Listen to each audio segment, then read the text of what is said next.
your tables, partner with somebody that ideally you do not know, and then answer this question. When have you experienced a barrier, be it legal, cultural, or physical, that prevented you from actually, that was imposed on you? So you didn't choose to have this being imposed on you. It was imposed on you. And that has prevented you from doing something you wanted or doing. Perhaps you're a woman and you want to do something to happen, and boom, you were not able to do that because of the gender stereotypes. Perhaps, you were trying to actually go and access a particular place that you want to access, but there was a physical barrier, and that was imposed on you. So I want you to think in your life, when have you had that experience? Does that clarify? If there's still questions, you can, please. No? So partner up. First thing is just find a partner, and then start thinking about this question. Over here, we're good? You have a partner? How about the two of you? And if you can be in groups of three if you want. The three of you can be there. And the two of you? Okay? In that table, are you already partner up?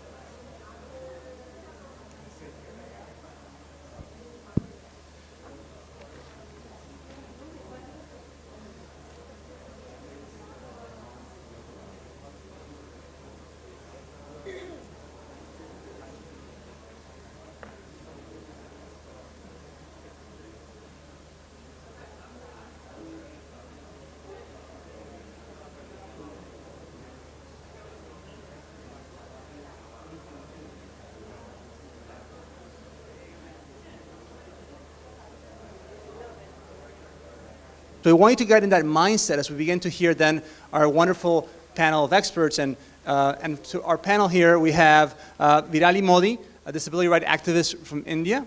We have Mohasin, which we heard earlier this morning from the International Wheelchair Cricket Council. We have then Labib, who is the founder of InclusionX. Ms. Farjana Tultul, who is the Assistant Director for the National Human Rights Commission. And Vashkar, from the Program Manager for Young Power and Social Action.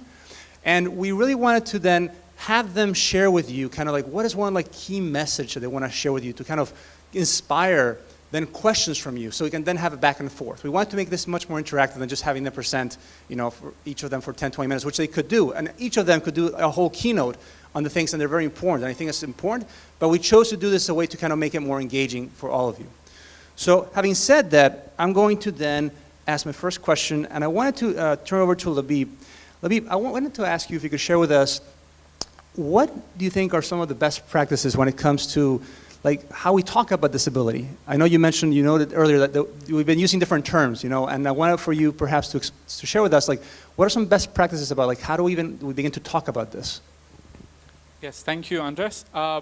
So we have heard a lot of linguistic prescription when it comes to addressing people with disabilities or disabled people or differently able people or special people or people with different abilities or angels. So I would like to address that, and I want everyone to just take this away with you today. So so while I was working with people with disabilities in Bangladesh 3 years ago, I still am. One lawyer came up to me and literally fought with me because I refer to these people that I work with as people with disabilities. She said that I should use the word differently abled, to which I kind of objected. And the reason I had is that sometimes comments such as, I don't see you as disabled, or my son is normal. These are meant as compliments, but they follow a similar logic, one that African Americans have heard from their well-meaning white friends who have tried to remove their racial identity by saying, or one that I'm sure a lot of you here are familiar with, being South Asians.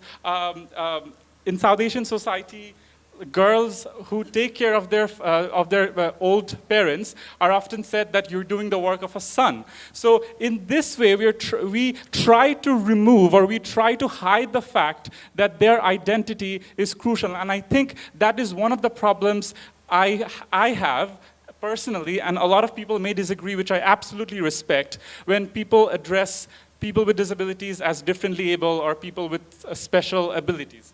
To move forward, what are the two things, the two messages that I want you to practice, two good practices when it comes to the labeling of disabled people? First is, let the disabled person choose and claim and reclaim the identity. Because for far too long, historically, the context of the label was these labels were used as tools to imply inferiority or to dehumanize or to attack a person. And I think that without doing so, if you can, within your personal capacity, ask without imposing your assumptions on someone, it's better to do so. Secondly, I also understand that while addressing the needs of these people or while talking about them as a group, especially in cases for allowing accommodations in legal framework or in drafting policies or laws, or for example in conducting research, we might need to address these disabled people as a group, not as individuals. So what do we do, and what is the best practice? So we have noticed a shift in what the language has been over the past 50 years, and we have seen it going from identity-first language, which is like saying disabled people, putting the identity before the person, and we have seen a shift to person-first language, which is persons with disabilities or people with disability, which is an attempt to put the humanity before and put the disability as a modification to the existence of that humankind. And there are pros and cons to both of which, and I think the ultimate idea is to realize that disability is such a universal experience, because like the World Health Organization says that in most of our lifetime, we will have some sort of disability. Like if you break a leg, you will not be able to climb stairs without having support. So in that moment, although temporary, you are disabled. So transforming disability and elevating it to a universal experience allows mainstreaming, and that is very important for us when we talk about disability rights. The more people you have within that umbrella term, the more the better it is for you to address disabled people's need. And also, I think in the last concluding remark I have in terms of labeling is that I really like one of the documents that was released by the WHO, which is called the International Classification of Functioning Disability and Health. In 2001 it was published, and it says that it prescribes disability not just as a medical phenomenon, but also as a social phenomenon. My panelist here, who is wheelchair bound, maybe you can say that he cannot climb the stairs because he's disabled, or you can say that because there is no lift, he cannot climb the stairs. So it can be more, so we need to understand that disability is not just a medical diagnosis, it can also be a social barrier, as well as other barriers like environmental or personal. And we need to address disability as a multidimensional, as a multifaceted identity, that we should give people the right to choose if they want that representation. And I think by reclaiming that identity, it is very important for people with disabilities or disabled people to understand that their right comes first, and whenever we talk about them, they should be the ones who are shaping the dialogue, because 1 billion people in the world, out of 7 billion people, have some sort of a disability. That's one in every 7 people. So we're talking about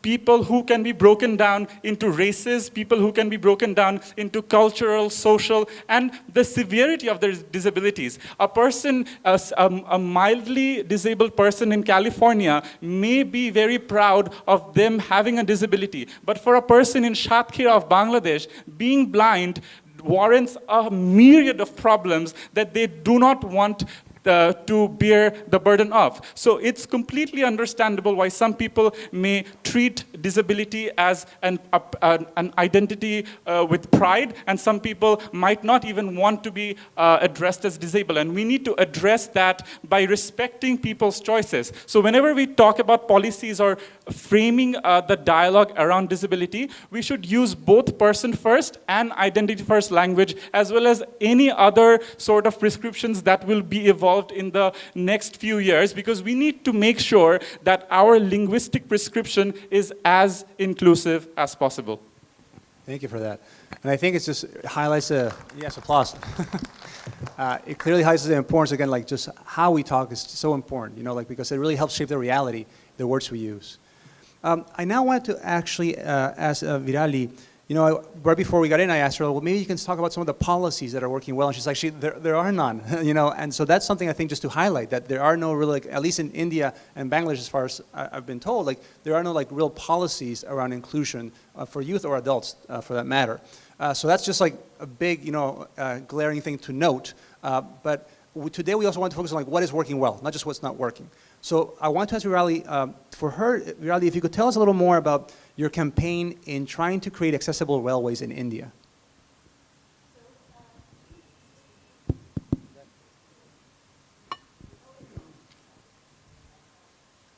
Thank you, Andres. So in 2008, I actually shifted to India from the United States for better medical treatment after my disability, surprising. But I wanted to take a train from Mumbai to Delhi. I actually thought that there was a ramp to get into the station, so I assumed that there would be a ramp to get into the train or a hydraulic lift. There wasn't, surprise. So my mom actually told two porters to lift me and to take me inside of the train. I was molested by those porters. One porter came and he wrapped his arms around my chest and he started groping me. That didn't happen once, that happened 3 times. So 2008, 2011, 2013. I stayed silent because I was scared of being slut-shamed. I didn't want the police or society to blame me because honestly, who would believe me? A disabled woman being molested. Because in India, we sympathize with disability, we don't empathize with it. Who would fathom or who would even think that a disabled woman would be molested? Because again, we sympathize. We don't view people with disabilities as human beings. We view them as materials of either inspiration or we view them as poor thing. That's how we view them. So in 2015, when the Accessible India campaign launched, I was actually a little bit excited, thinking that, okay, now the government is finally recognizing people with disabilities. Nothing really happened. Nothing was actually implemented. There weren't any policies made. There was no data. There was no analytics. There was nothing. And then in 2016, the RPWD bill, or Rights for Persons with Disabilities bill, launched. They legalized it, saying that public places, transportation, commercial buildings, private buildings, hospitals, everything needs to be accessible. You need to have a ramp. You need to have facilities for accessibility. Now in 2017, the railway minister at that time, Suresh Prabhu, he launched a train called the Tejas Express, which had facilities for those that are blind and those that are deaf. The problem was that there weren't any facilities for those that are physically challenged. Now my problem with that was disability is an umbrella term. You cannot pick and choose what disability you want to cater to. If you want to cater to a disability, it needs to be for all disabilities. That really irked me, so what I did was I started a campaign called #MyTrain2 for people with physical disabilities. It's on change.org currently. It has over 200,000 signatures.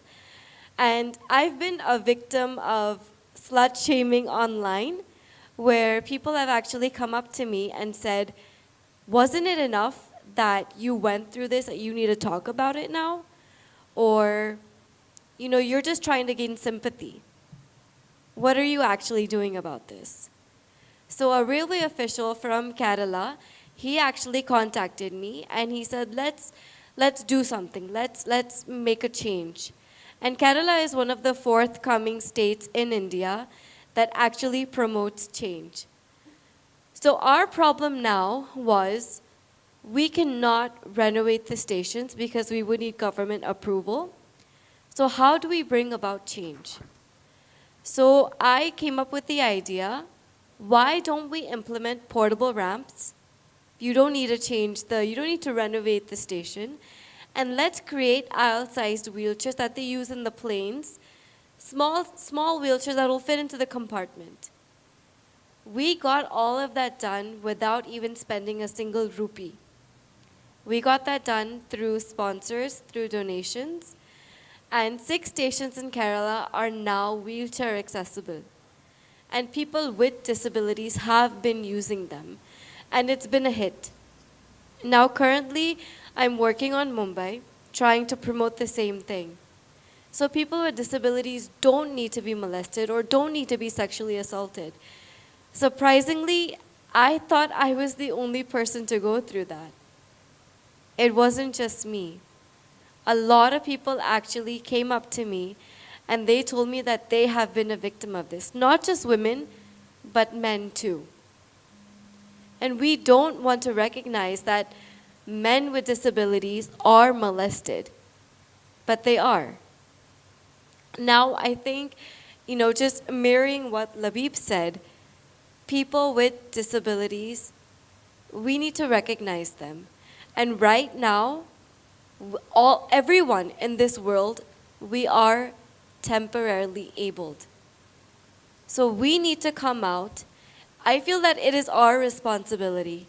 If we don't raise our voice or if we don't say anything to restaurants or to commercial buildings or private buildings, if we don't come out and say that this is a mandatory law, you need to have a ramp.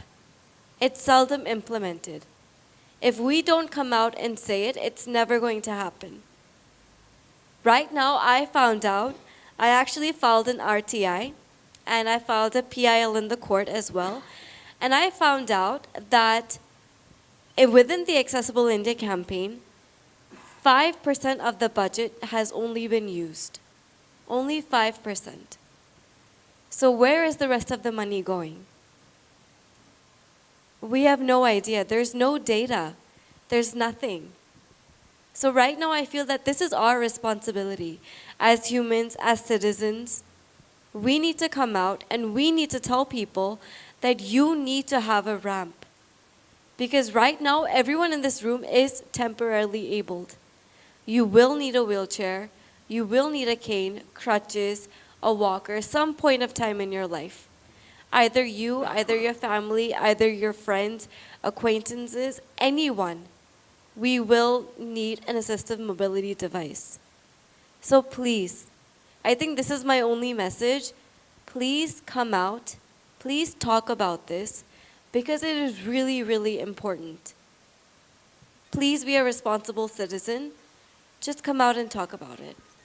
Thank you. Thank you. Thank you so much for sharing your personal story. Very impactful. I especially appreciate also just how you both of you have reframed it really about like temporary ability. Like disability is just like the lack of an ability, right? The language itself.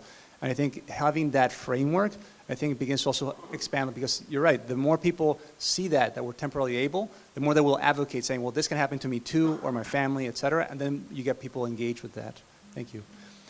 I now wanted to ask actually, Mohasin, I know you talked earlier about your experience, your personal experience, how you had a business and then you sold that to start this passion project and now you've done amazing things.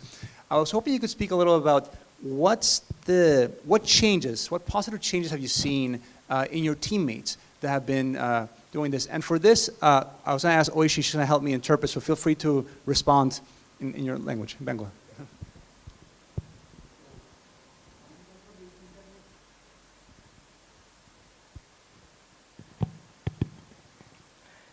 আমি first of all টিমটা নিয়ে কাজ করার ক্ষেত্রে দেখা গেছে যে আমাদের সমাজের একটা বান্তর ধারণা থাকে যে আসলেই একটা প্রতিবন্ধী মানুষ সে কিছুই করতে পারবে না।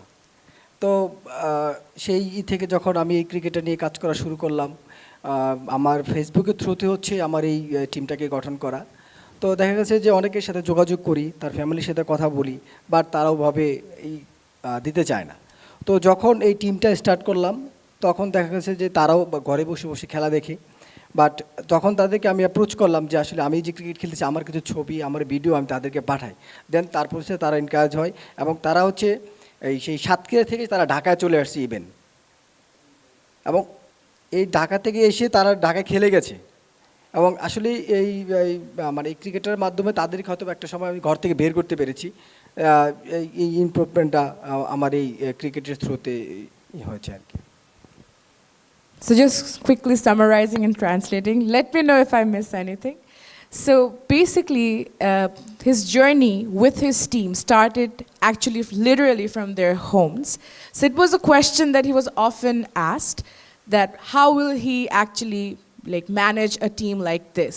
So initially he started on Facebook, so they were all connected online, and he was basically having all these similar like-minded people who would actually watch cricket.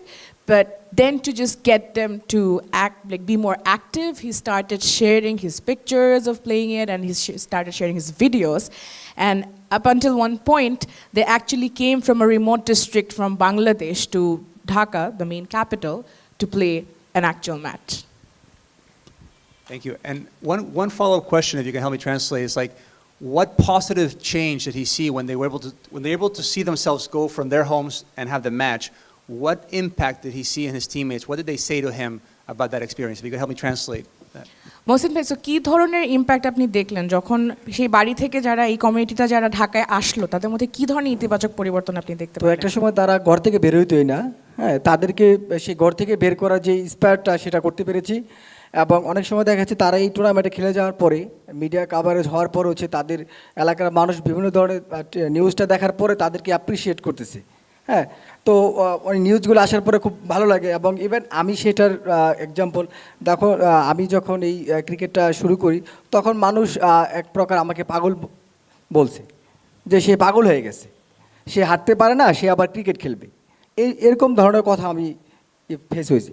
যখন আমি এটা স্টার্ট করলাম, বাংলাদেশে মোটামুটি একটা ভালো পরিচিতি ফেলতে করলাম, তখন এখন দেখা গেছে যে আমার এলাকার মানুষ, ইভেন আমার ফ্যামিলির লোকরাও দেখা যাচ্ছে একটা সময় একটা কথা বললে তারাই করতো, বা এখন তারা ওই কথাটা, আমার কথাটার একটা গ্রহণযোগ্যতা পাওয়া যায়, যে আসলে সমাজের 8-10টা মানুষ জানতেছে যে আমি এই ক্রিকেটের সাথে ইনভলভ, এবং মানুষ জানে শুনে। তো সেই ক্ষেত্রে আমাদের মোটামুটি মানুষের চিনে এবং গ্রহণযোগ্যতাটা পাওয়া যাচ্ছে, এবং দেখা যাচ্ছে যে সামাজিকভাবে তাদের সেই এটা হচ্ছে। So the change actually happened with small steps at a time. So initially they were out of their house, they started getting a little bit of notice from the local medias, then people actually started noticing them as a group. So it was an interestingly difficult challenge because Mohasin Bhai was also called crazy, that it was too ambitious to expect something like this was possible when it's so challenging for him to even walk. So playing cricket on the ground, not alone but with a team, and running a movement was as impossible as it could have been. And with that, slowly they grew popular. So initially he heard a lot of negativity, a lot of pushbacks, but with time, he started making friends. His team also started getting a lot of visibility within media, with their peer groups, and they have right now a very, very well connected supporters and network within all over the country. Thank you. Wonderful. So one thing I'm noticing that I find really interesting is, in some ways, again, we start out with the language, the importance of language and how we talk about this, and then we hear about the need to speak up. And the thing is, when you speak up, you risk being shamed or being told you're crazy. Like, there's a risk to speaking up because there's this taboo topic. And I think the more we can then bring this to light, have these kind of conversations, not just in conferences, but with your loved ones, with people, be curious. I think that begins to shift the conversation as well. I now wanted to turn it over to Tultul. I was hoping you could share with us a little about what's the challenges and best practices when it comes to employment for youth with disabilities. If you could share a little bit about your experience and what you learned in your current position. If you want to hear some. Thank you. Thank you. At first, I would like to share my personal experience as well as some other job seekers who came to me to share their bad experiences, because as I am working at National Human Rights Commission, I have to hear some problems from them and I have to try to resolve these problems. So I'd like to share these problems before and after entering their job. Actually, I am fortunate, quite fortunate in terms of job seeking. I have applied only one job and got the job. So it was my luck, my luck favor with me. But there are so many graduates who cannot get any job because of their disability only. We all know that persons with disabilities are not equally valued or recognized with other non-disabled person, because there are so many negative ideas about those persons in our society, and these negative ideas actually arise from the social attitudes and misconception and prejudice.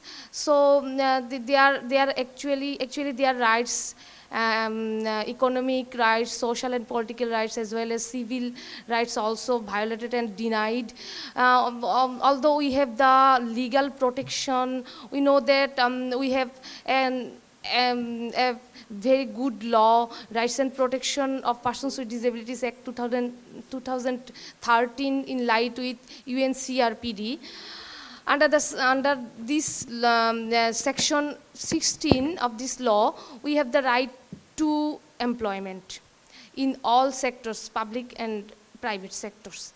But most of the time, the authorities and employers don't want to hire a person with disabilities because they think that they are their extra burden.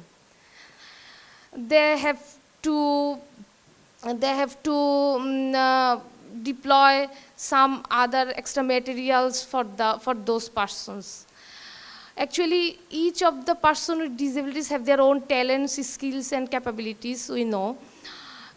We, the officials with disabilities, believe that we can do like others if co-workers and the senior officials cooperate with us. And most of the time we see that non-cooperation from the co-workers and ill treatment from the senior officials. They don't want to recognize our works because after that we have to be promoted. Now, not only to the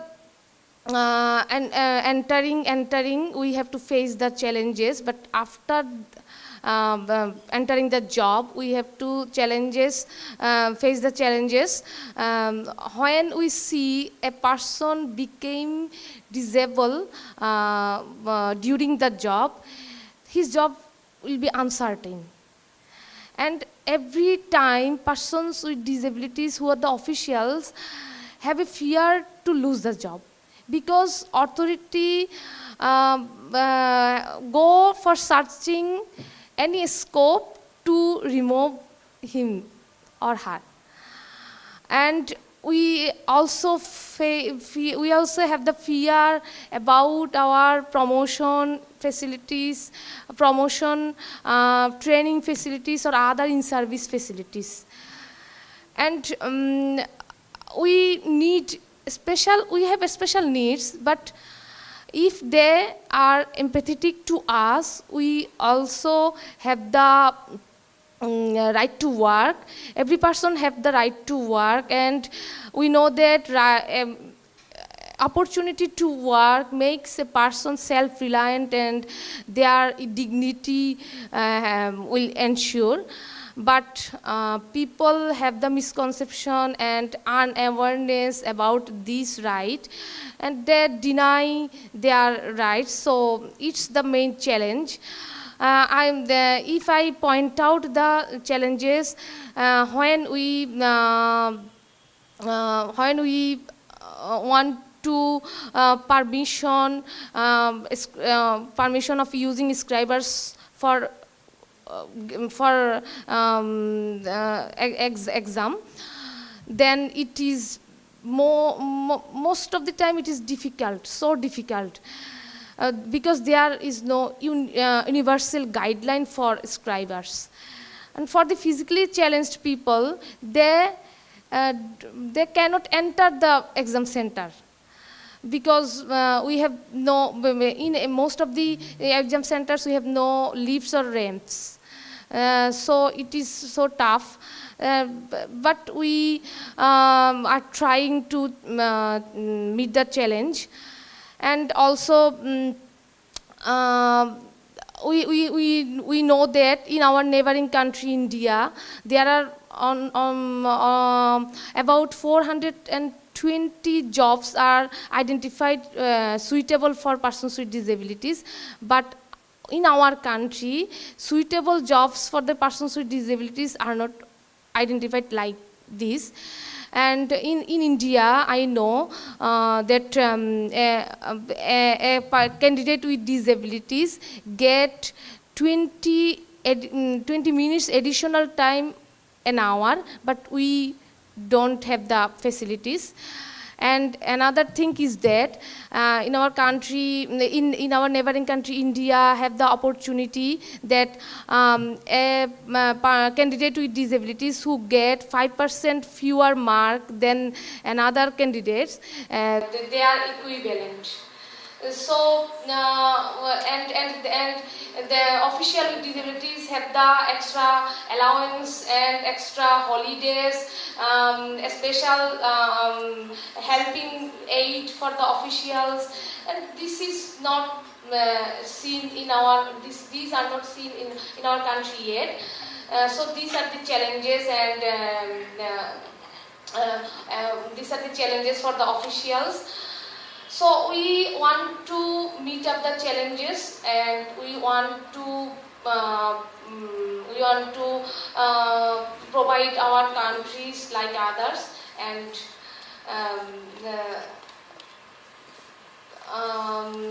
employment rights should be ensured for every person with disabilities, for every youth with disabilities. So one thing I'm hearing from what you said to us is that it's not enough to have laws where you have the right to work. I mean, you have to have multiple approaches. You have to have the legal part, the advocacy. All these different approaches are needed for that, for sure. As I wanted to, and for this last part, we're actually going to have a kind of a show, a demonstration. Because Vashkar is going to show us one of the tools. Basically, we're going to have a computer screen show, and then Vashkar. But the question I had for him essentially is like, to give us an example of a practice that has worked well in this regard. And when I asked him this question, we're thinking about this, he had this came to mind. So I'm going to turn it over to him to... Oh my God, I am not seeing you. Is it not a discrimination, You can see me, I can't. It's a big discrimination. But however, we don't mind as we have the technology. We just overcome and see the world through my smart devices, computer, and software. In the morning, when you wake up, maybe you go for washroom and other things you do. But I just open my smartphone and listen the newspaper without any problem. Even I don't open my eye. Oh, what nice feelings, You don't have that experience, So in that case, I am in a better position than you. A few years ago also there was lots of power cut, that is load shedding. My dear friend, all of my sighted colleagues really became blind in that time, but I was very happy that no problem. Even no problem in the toilet. However, while I was a student, I never ever got a single piece in accessible format. That was also an advantage. In my childhood, my aunties, my mother, my father read books for me. When I was adult, and like you young, then friends, especially girls, read book for me. That was excellent experience. So, did I feel very, very honored to be a blind person, you know. So, that is excellent, yeah. And I can say another thing, don't take it otherwise. Because of my blindness, thousands of girls have touched me to help. So that is another advantage. However, you know, when I didn't get a book, I cannot allow these children now. They also have a similar experience. 3-4 years ago also, there was not a single accessible books. Our blind children read books, maybe 10 years old. Even the curriculum is not up to mark. So we just innovated a book that is full text, full audio multimedia talking book. That book can be listened and also can see. You know, my daughter, when she was in a class 1, she just came to me and said, "Papa, please read the books for me." I again and again told her, just go to your mother. I cannot read. She don't believe that her father is blind. Again and again she asked me to read the book, but her father is unable to read. So then I just realized we need to invent something which is accessible for all. Then we have innovated full text, full audio multimedia talking book that I believe we will able to show you. My friend, if you can click the DD reader and the book will open. Can you click the DD Welcome reader? to DD Reader. Just give Press enter. T for tutorial, tab for command access, or A for help. One English for today, class 3. 2. 3. Just give the Or space bar. comma. Space bar. Book is not coming? Or enter. Enter. What books? First you need to select one book. I say, count and write the numbers. Can you 1, see the book? 2, 3, Can you listen the 4, book? 5. Nowadays, B my daughter say, sits trace with me. and write. I 1, listen the book. 2, My daughter 3, read the book. 4, Is it not a 5, model of inclusion? 1, 2, Is it not an inclusion? 3, 4, 5. See, write the missing So, number. believe me, now each year, Honorable Prime Do you Minister want are to exit handovering DDR? accessible book to Press the enter student to with exit or disabilities ESC to with continue. Braille books, because now we have a electronic text and it is easy to convert in Braille. This is one of my innovation.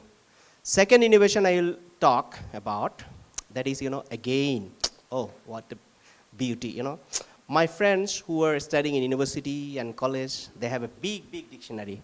Just came to us, oh, see, what a big books. I cannot read that. I sometimes smell the books and I never ever able to read it. I thought, what a beauty, na?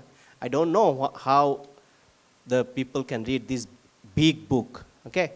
So, however, again, we have innovated another wonderful inclusive creation, that is accessible dictionary. Friends, I will request you, please go to the Google, our brother Google, who is very powerful, Play Store, and type YPSA or accessible dictionary and download accessible dictionary, which is accessible for all, including visual and print disability. And I am requesting my friend, please open the accessible dictionary in the screen, then people can see. Also, you can visit www.accessibledictionary.org.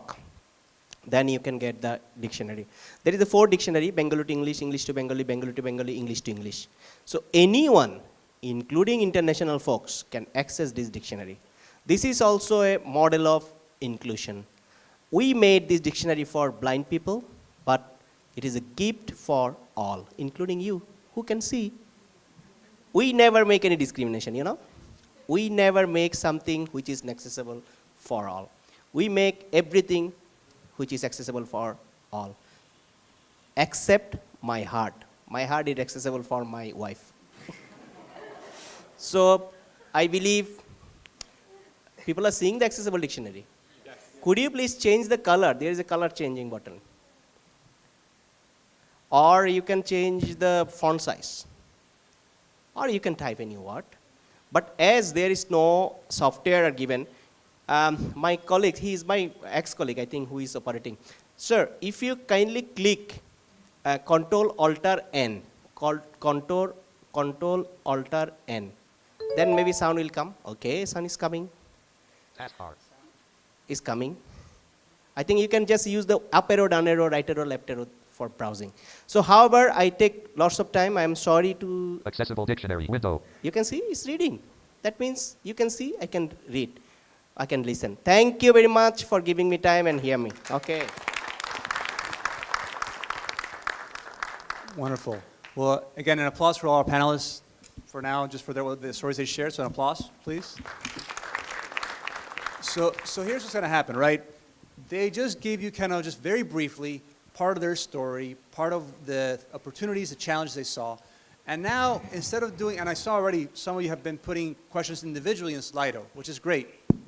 But now, actually, we wanted for you to do a table activity to help you process some of this. So, you're going to have 12 minutes per table. And then after 12 minutes, you're going to have 3 minutes to put the information in Slido. But here's a catch. As a table, I want you to decide your top 3 questions. So I want you to spend some time thinking and talking about what were some of your reactions, some of your questions you had to what the panelists just said, and think about what questions emerged for you. And perhaps each of you had different questions. But what I want you to do is, as you're brainstorming questions, spend some time actually then figuring out what are the top 2 or 3 questions that we would like to ask. Then we'll put that into Slido, and then you will all get a chance to vote which one you want the most.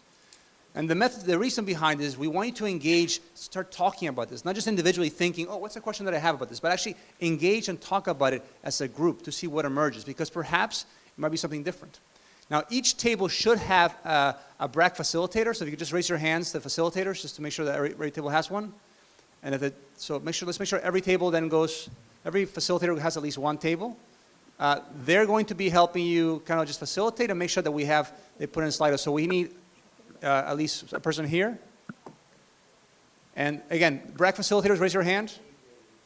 Okay, so go to the table. Here's one, we need one here, and we need another person here, okay? And then, with that said, you're going to have 12 minutes to, again, talk about what questions emerged for you. Individually, spend some time thinking about that, but then engage as a group and see what were some common questions, perhaps, and try to prioritize the top 3. Any questions about the exercise? I'm going to be walking around as well, so if you have questions, you can just kind of ask me on the side, okay? All right, so 10 to 12 minutes, and go.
All right, so I want to make sure we have time to answer as many questions as possible. So now we have a good 20 minutes or so to begin the Q&A. So I'm just going to read the questions as they're coming up, and then we'll archive them, and then we'll just have it back and forth as much as possible. I've also asked the panelists if they have comments or reactions to their responses to just make sure they have a conversation with each other. Okay, are we ready in the audience? Because I think I told you to look at the phone, now you're all on your phones. So I'm going to actually, if you finish voting, then just put their phones down, and we're going to then begin to see, and I appreciate 9 people are voting the top question, 5. Awesome, wonderful. Okay, so first question that we have for the panel is, how can we move from sympathy to empathy? Who would like to have an initial response to that? It's actually a very tricky question, to be honest, but also one of the simpler things that have been warranted to us just by dint of being human beings. I think it is very, very normal for us to feel sorrow or to feel pain that others are feeling. When you see a beggar, your heart cries, you want to help. That actually, as I've previously spoken in a previous panel, comes from you being in a position of privilege. You are in a car, that boy who's begging is on the street. You feel that I have the power over him, and my triumphant power bestows upon me some kind of moral duty to help them. Whereas the transition to empathy is more like putting yourself in the shoes of others, actually realizing that you are in the car because your father is rich, or because you were born into a society where you got the access to education, you weren't warranted to be in the entrance circles of poverty, and you got to go through all the barriers without much hindrance. Whereas the person who is on the other side of the car mirror will not, doesn't have those opportunities. So actually realizing that he and you are different only by luck and just by one random event, you're just one accident or the death of your father or like a natural disaster away from being the same person, is actually like humanizing with them on a personal level, and actually seeing through that it's not just your position or privilege that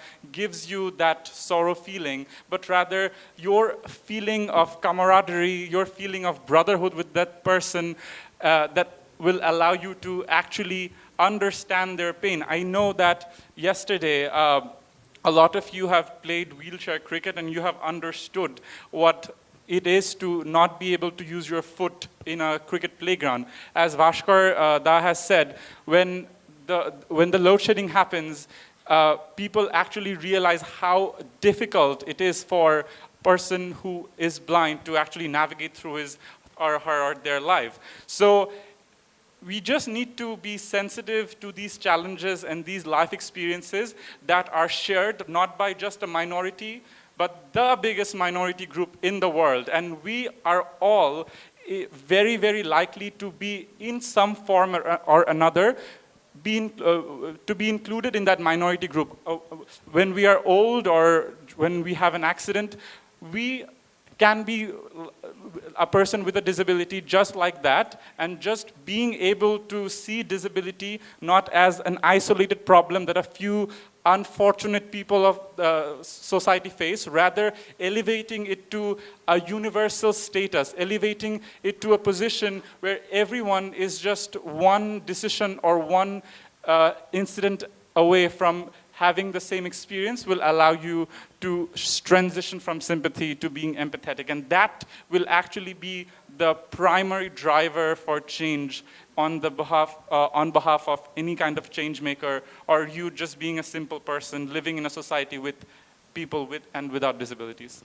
Thank you for that. And I just want to also build that it starts in the relationship level. Sympathy is usually, you see somebody in the street you don't know, you have sympathy for them. Empathy, you have to build a relationship. You actually get to know them. You get to experience that. There's a way for you to actually get in the life of that person, and it starts with being curious. I think that's also the one small thing you can do, just being curious, engage people in conversations, get to know that experience. Did you? I actually do have something to add to that. One thing I know, I would like to ask a question. Sorry, you are? No, please go ahead. Go Okay, ahead. I would like to ask a question to you with a small story, One day I was just coming to Dhaka and I go to the bus stop. You know about the bus stop of Bangladesh, So there was lots of chaos and broken places. So I was nearly fall down in a drain. Suddenly I realized some old lady has touched me and helped me to go to the bus counter. And when I asked to the bus counter people, who is she? They told me, this old lady just begging in the street, she saw you and helped you to come to the bus counter. So can you tell me, is it empathy or sympathy? I don't know. Great, great. I think it's a question to kind of ponder, not necessarily respond now. But Virali, you also had a comment you wanted to add. So I think that we sympathize with disability because it's highly stigmatized. So I have a question for you actually. Actually more of an example. We like to think that disability is abnormal. Now, I feel that normalcy is quite subjective. So for example, I'm a vegetarian and I know a lot of my non-vegetarian friends, they look down on me because I am a vegetarian. Now for me, it's normal. For them, it's abnormal. So honestly, who's right and who's wrong in this? Normalcy is quite subjective, and hence a disability, it isn't abnormal. So in your eyes, it may seem as if it is abnormal, but then in my eyes, it's quite normal. So again, this whole stigma around disability, I think that's the reason that we sympathize with it more rather than empathize with it. So once we eliminate that stigma in our mind, I think that's the way to bring in empathy towards disability. Wonderful. Let's go to the next question. We can archive the top one. And from this table over here, we're all really amazed by the mental resilience that you've all shown in your stories. How do you stay so mentally strong? Tultul, I'm wondering if you would like to respond to that question. What helps you stay mentally strong amidst all the challenges that you faced?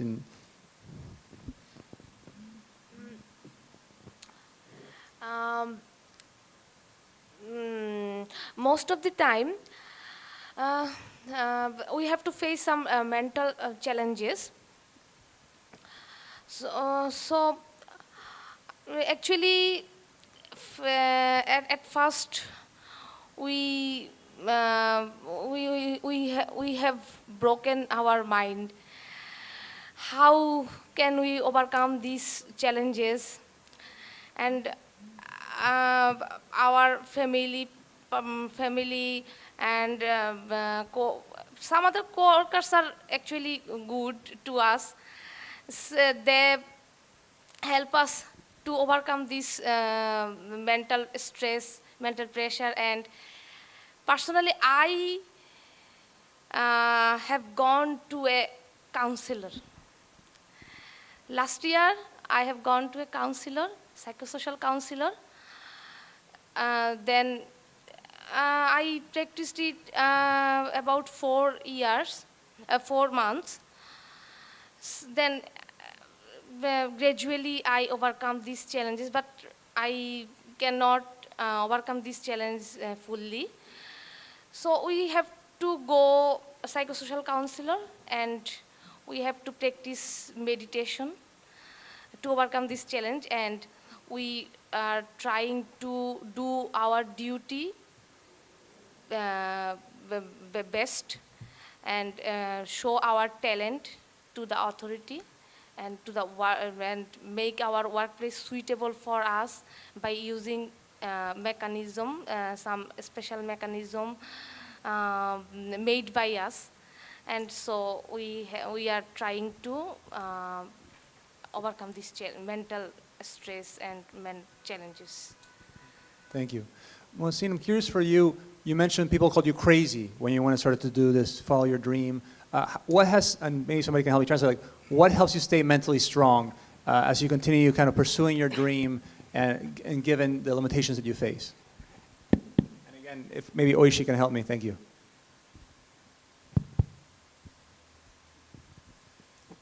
So Mohsin ভাই আপনাকে মানসিকভাবে শক্ত থাকার জন্য কি সবথেকে বেশি inspire করে? আসলে আমি কখনো মনে করিনি আমার দুটো পা নেই। আমার এটা ছিল আমার যে স্বপ্ন ছিল, আমার এই স্বপ্নের লক্ষ্যে আমার পৌঁছতে হবে, সেই নেই স্পিড নিয়ে আগাইছি সবসময়, যে আমি কখনো মনে করি না যে আসলে আমার দুটো পা আছে, পা নেই। বাট আমি আমার মনের জোরেই আজকের এই জায়গায় এই পর্যন্ত এসেছি। So he actually never felt that he doesn't have his legs. What he instead feels always is that he is chasing his dream and he is there with or without them. Thank you. There's another question, but before we get to that one, I'm actually curious. There's another question that says, can we use empathy more to change people's mindset about disability? I'm curious here. Raise your hand if you did the wheelchair cricket yesterday. Anybody here? I would like for one of you to at least respond to this question.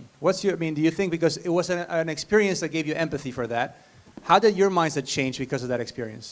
I'm wondering if that gentleman with the shirt, the pink shirt, can maybe say a few words. Hello. Yeah. Can you ask it again? Sorry. Sorry? Can you ask it again? Yeah, sure. So the question was, can we use empathy more to change people's mindsets about disability? And yesterday you participated in an activity that increased your empathy for being in a wheelchair and playing a sport. And I'm curious, like, how, if at all, did your mindset change? So I think, because I think in some ways your experience can respond to this. Well, thank you. First of all, if you are not on someone's shoes, you'll never understand what's happening there. So the first experience that I had yesterday is, it's really tough. It's quite impossible for us to play, and we somehow managed it. I'm being very lucky that I am working with some of our colleagues in disability, and whenever we're working in ensuring accessibility of persons with disabilities in public transport or infrastructure and other things, the approach that we have taken, we have always consulted with them. If we are not hearing from them, you will never be able to understand what are their problems. We talk about solutions from our end, which will never solve their problems. So you always talk with them, hear their problems, understand that, fathom that, and probably design solutions that will be helpful for them. So it's very important to understand whichever solution, whichever innovation you're doing from the client's perspective, and that way only things can improve. Thank you. One thing you said that I want to highlight is that you said it felt impossible, but we somehow managed. And there's something about that discovery that you make that I think also opens up to your experience that, hey, you know, what perhaps seems like, you know, there's possibility, even despite having severe limitations. And again, but we can only learn that, like you said, when we step into other people's shoes. And not just when it comes to disability, but I think just life in general, people that are different than us. We have very short time left, so what I want to do is actually I want to just go back to the panel, and I want to ask you just to perhaps say just some closing remarks about anything you want to share with the group today. 30 seconds to a minute each to kind of share with that, and we'll just go from Vashkar all the way down to Virali. Okay. Thank you very much. My final message to everyone: please trust me that I can do something. I can be your good husband as a blind.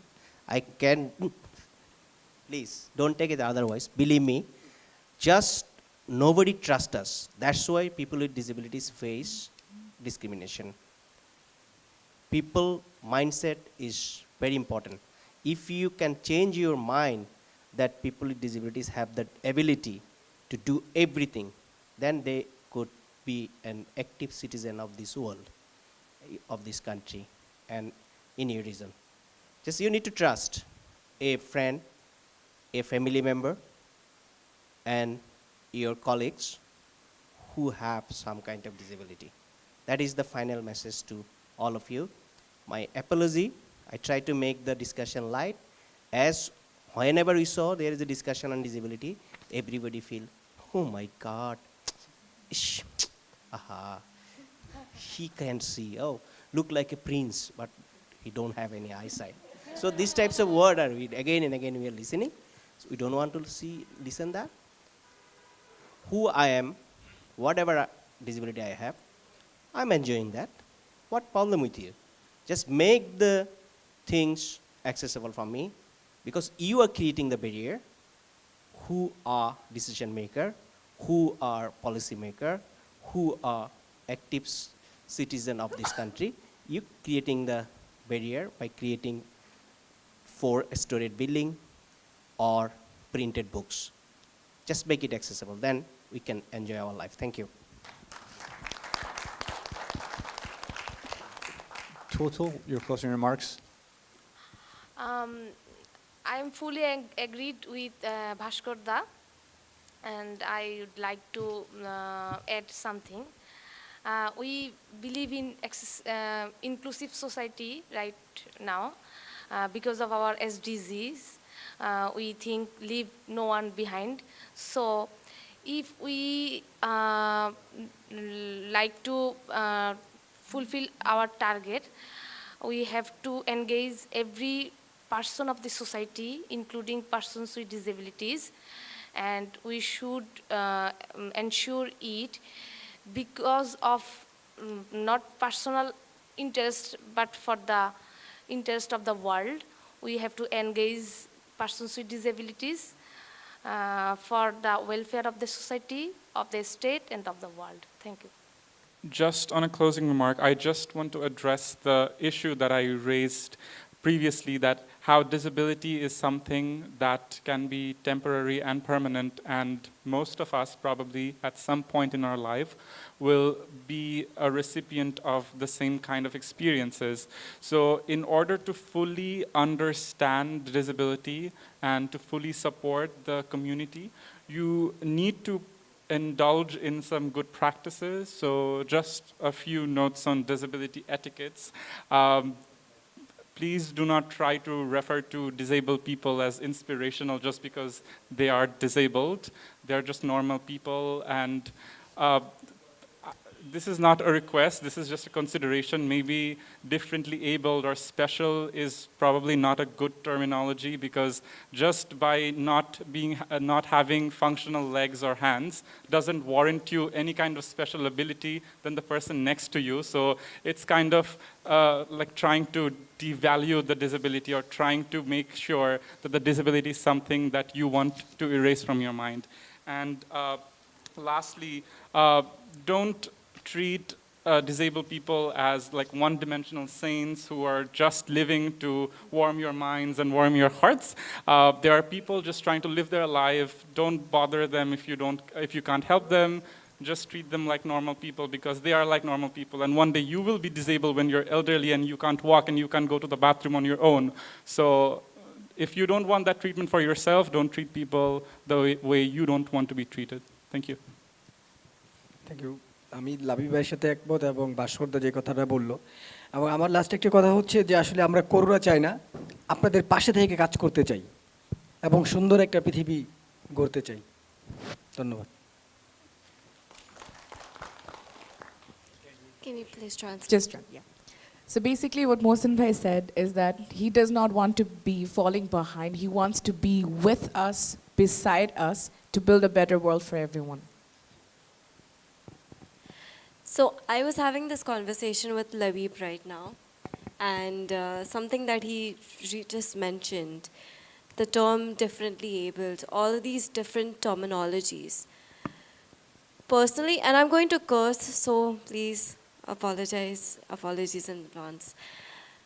For me personally, I like to be called a disabled person, or just acknowledge me as having a disability, rather than calling me differently abled, Divyang, specially abled, physically challenged. Because I feel that it's time to fucking move on from the conversation. Like, stop stereotyping me as someone with a disability. My name is Virali, so just call me Virali and just move the fuck on. Like, seriously, it's high time now. And it's high time that we actually acknowledge people by their names rather than stereotyping them into a class or into like compartmentality. What is that word even? Yeah, thank you. I'm sorry, I've been awake since 3 a.m. in this morning. My flight's been delayed 3 times. And I'm cold because I'm from Bombay. So I apologize. But yeah, I just want to say we need to stop stereotyping people. It doesn't matter your caste, your race, your sexual preference, your whatever. It doesn't matter. Just call people by their names and just move the fuck on, guys. All right. On that note, let's give our panel applause for the. Thank you so much for what you shared with us, just the experience, the challenges, and I think just again having this conversation out in the open. I think for all of us, it just encourages to make sure let's continue having these conversations. Let not just be a one-time thing that happens once a year, but just when you engage people in your community, be curious, engage, call them by their name. I think use some of these tips that's been shared with all of us. So again, an applause for all of our panel, and thank you so much.